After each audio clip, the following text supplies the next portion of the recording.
Please do not intend to try this. The content of this video is solely based on past human experiences and may vary according to a person's physical or mental state at a specific moment. All the information shared are merely for educational and entertainment purposes only. So people have been encountering shark bites all over the world on a daily basis. But what does it actually feel like? The straightforward answer is, it depends. The type of shark and where the shark bites a person will result differently. In severe cases, a person's body usually triggers what's called a fight or flight response. And this normally happens within minutes. Your adrenaline basically kicks in, and endorphins are released, masking away partial or most of your pain temporarily in order for you to find a way to survive. Here we have a few fortunate victims that are still alive today. They shared with us their gruesome experiences of being attacked by a shark, and how it felt like then. Let us hear from their stories. Well, to start off, I'm a long-distance swimmer. That day, I remember I was just casually swimming in the open waters when I bumped into a shark swimming nearby. It was known to me later that it was a great white and it had been agitated by a fisherman's hook much earlier. And upon noticing me, without hesitation, the shark took a sharp left turn and lunged right at me. The feeling was awful. I remember a sharp pain when it got hold of me with its teeth, and I can feel the vibration of its entire body shaking as it dug into my torso.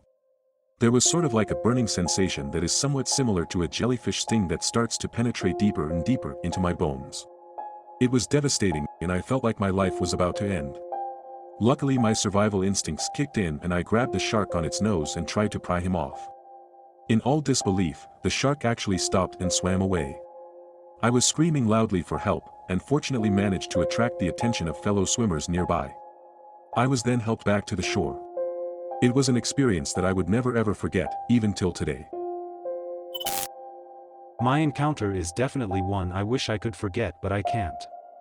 I basically went spearfishing that day, and the moment I got off my paddleboard and into the water, something struck me, and I heard a big loud slam. I thought I got hit by a boat out of nowhere, as I could see these big white things close up, which at that time came to me as busted fiberglass. But as soon as I touched it, I realized they were teeth. A great white has basically got hold of my head. One side of my head was hanging out at an angle from its mouth. The impact of the clamp was immense, but somehow I think my body reacted quickly. I wasn't really feeling the pain until a lot later. I remember I heard the crunch of its razor-sharp teeth then plowing through my cheekbones and nose. The great white literally lifted me above water as it swims. When I came to my senses, we were moving fast, and my body was like 3 feet above the water. I panicked and started pounding on the shark and shredded my gloves on its teeth. I didn't even know if I was hurting it or not, but out of a sudden, it just let loose and went underneath me.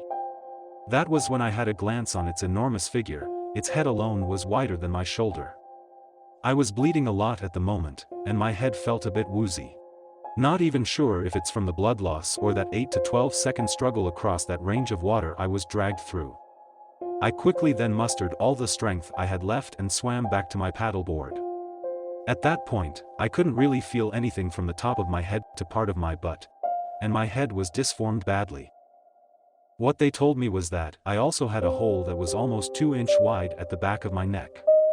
And all I can remember was that I was barely awake when I later heard the sound of the rotor spinning from the rescue helicopter. And they flew me into the nearest hospital. It was a total nightmare.